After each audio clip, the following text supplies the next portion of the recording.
Male gametophyte structure and development.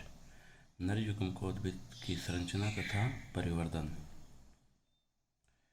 अर्धसूत्रीय विभाजन द्वारा बने माइक्रोस्पोर या लघु बीजाणु हैप्लॉइड या अगुणित होते हैं तथा यह नर युग्मकोद्भिद पीढ़ी की प्रथम कोशिका होते हैं। अंकुरित परागकण को नर युग्मकोद्भिद कहते हैं। नर युग्मकोद्भिद के परिवर्तन का अध्ययन निम्न शीर्षकों के अंतर्गत करते हैं।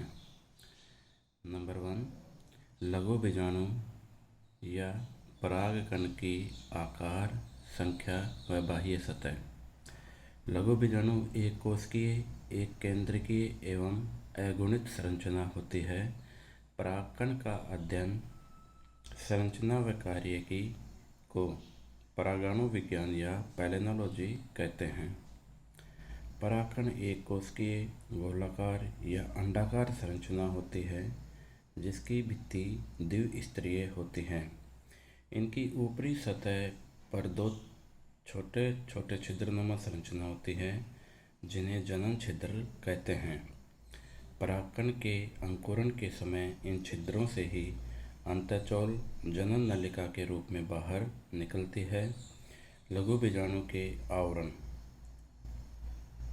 Microspore coating.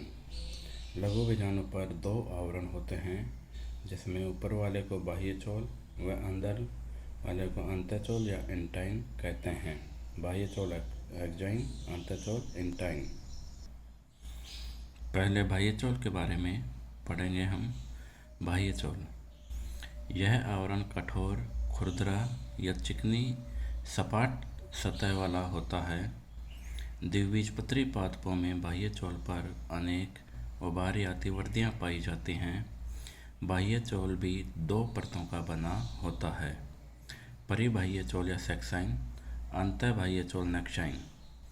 परिबाह्य चोल को फिर 3 परतों में विभाजित होता है: आधारीय परत, फुट लेयर, बैक्यूलम, बैक्यूलेट लेयर और टेक्टम। बाह्य चोल परत सख्त तथा प्रतिरोधी व मोटी होती है। ये रासायनिक पदार्थ स्पोरोपोलिन की बनी होती है। स्पोरोपोलिन की प्रतिरोधी क्षमता के कारण परागकण लंबे समय तक सुरक्षित रहते हैं। इसी पदार्थ के कारण जीवाश्मी प्रारूपों में भी परागकण सुरक्षित पाए जाते हैं। अंतःचोल या इंटाइन पतला, मृदु तथा कोमल झिल्ली जैसा होता है। ये कोशिका द्रव्य को ढके रहता है। यह पेक्टोसेलुलोज यौगिकों का बना होता है। अंकुरण के समय अंतःचोल जनन छिद्र में से होकर जनन नलिका के रूप में निकलता है। यह जनन नली आगे चलकर पराग नलिका के रूप में विकसित होती है। अधिकांश परागकण जिनमें कीट परागण होता है उनकी बाह्य सतह पर एक तेलीय परत पाई जाती है जिसे पोलन किट कहते हैं। परागकणों का रंग, उनका चिपचिपापन तथा विशेष गंध इसी परत के कारण होती है। पोलन किट परत के कार्य। अपनी गंध के कारण ये कीटों को आकर्षित करती है। पराबैंगनी किरणों से परागकणों की रक्षा करती है। लघु बीजाणु का अंकुरण। Germination of pollen grain.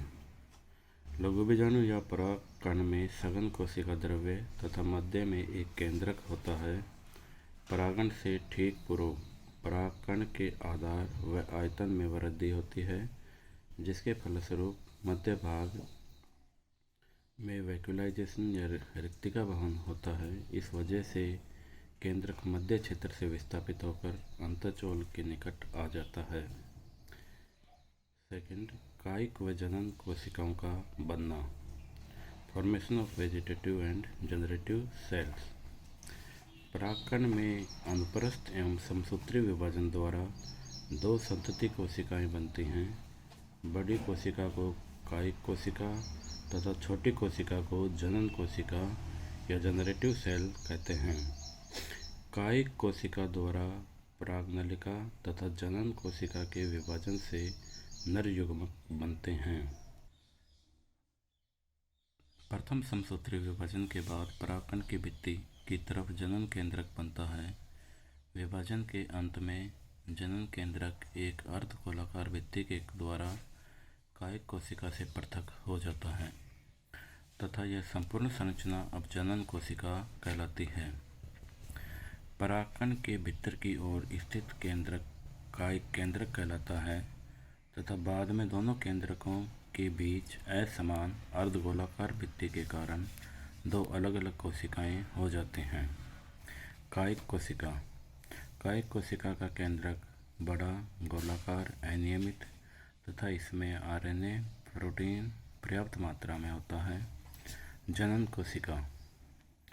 Chromatin पदार्थ कायिक कोशिका की तुलना में अधिक होता है।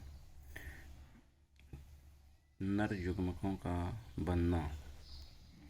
नर युग्मकों का निर्माण जनन केंद्रक के समसूत्री विभाजन से होता है।